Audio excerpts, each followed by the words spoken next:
sticks out as the prime cause. That King George III of England outlawed the interest-free, independent currency the colonies were producing and using for themselves, in turn forcing them to borrow money from the Central Bank of England at interest, immediately putting the colonies into debt. And as Benjamin Franklin later wrote, the refusal of King George III to allow the colonies to operate an honest money system which freed the ordinary man from the clutches of the money manipulators was probably the prime cause of the Revolution. In 1783, America won its independence from England. However, its battle against the central bank concept and the corrupt, greed-filled men associated with it had just begun. So what is a central bank? A central bank is an institution that produces the currency of an entire nation. Based on historical precedent, two specific powers are inherent in central banking practice: the control of interest rates and the control of the money supply, or inflation. The central bank does not simply supply a government's economy with money, it loans it to them at interest. Then, through the use of increasing and decreasing the supply of money, the central bank regulates the value of the currency being issued. It is critical to understand that the entire structure of this system can only produce one thing in the long run: debt. It doesn't take a lot of ingenuity to figure this scam out. For every single dollar produced by the central bank is loaned at interest. That means every single dollar produced is actually the dollar plus a certain percent of debt based on that dollar. And since the central bank has the monopoly over the production of the currency for the entire country, and they loan each dollar out with immediate debt attached to it, where does the money to pay for the debt come from? It can only come from the central bank again, which means the central bank has to perpetually increase its money supply to temporarily cover the outstanding debt created, which in turn, since that new money is loaned out at interest as well, creates even more debt. The end result of this system without fail is slavery, for it is impossible for the government and thus the public to ever come out of the self-generating debt. The founding fathers of this country were well aware of this.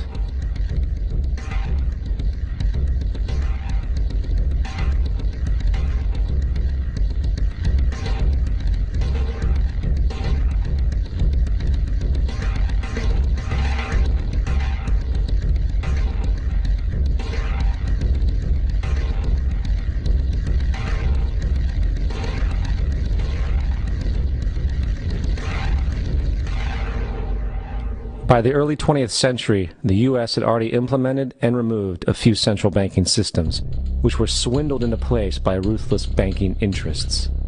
At this time, the dominant families in the banking and business world were the Rockefellers, the Morgans, the Warburgs, the Rothschilds.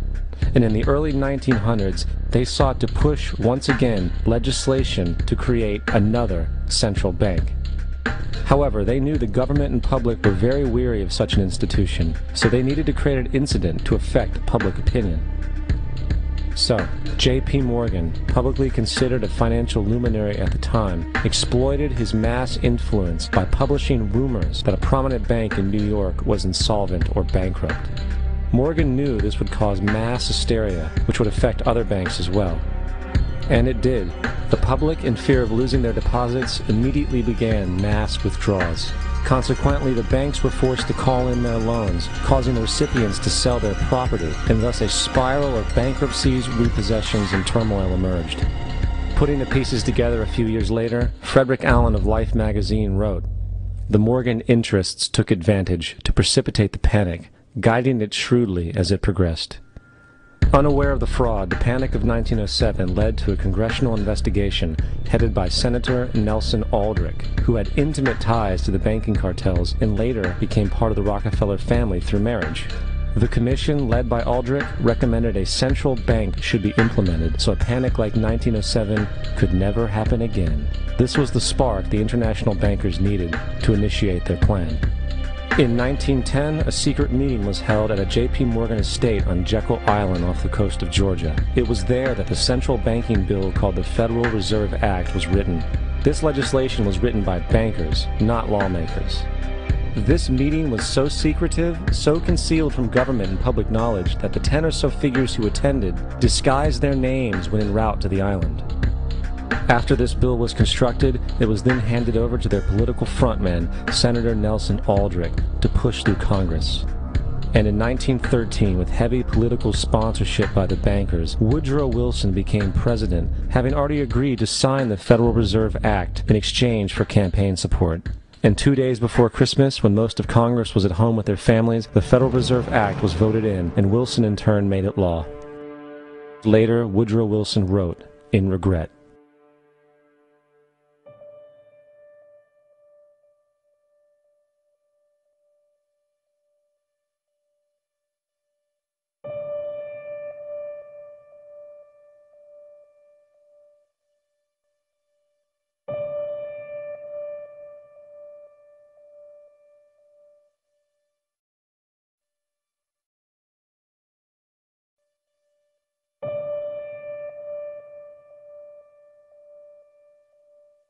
Congressman Louis McFadden also expressed the truth after the passage of the bill.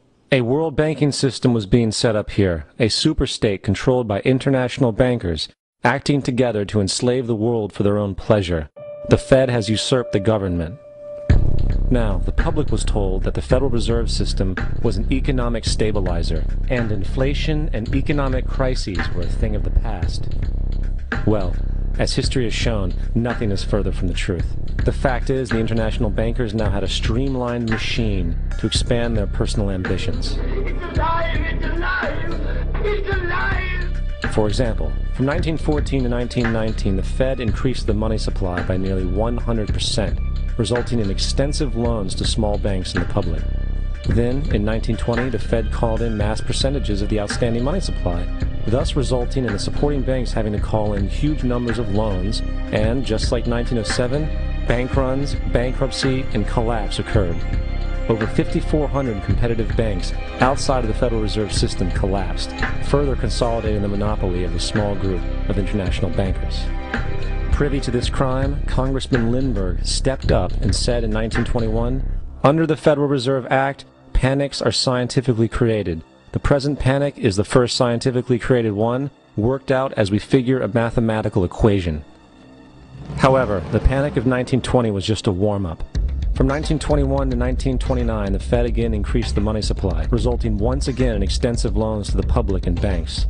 There was also a fairly new type of loan called a margin loan in the stock market. Very simply, the margin loan allowed an investor to put down only 10% of a stock's price, with the other 90% being loaned through the broker. In other words, a person could own $1,000 worth of stock with only $100 down. This method was very popular in the roaring 1920s, as everyone seemed to be making money in the market.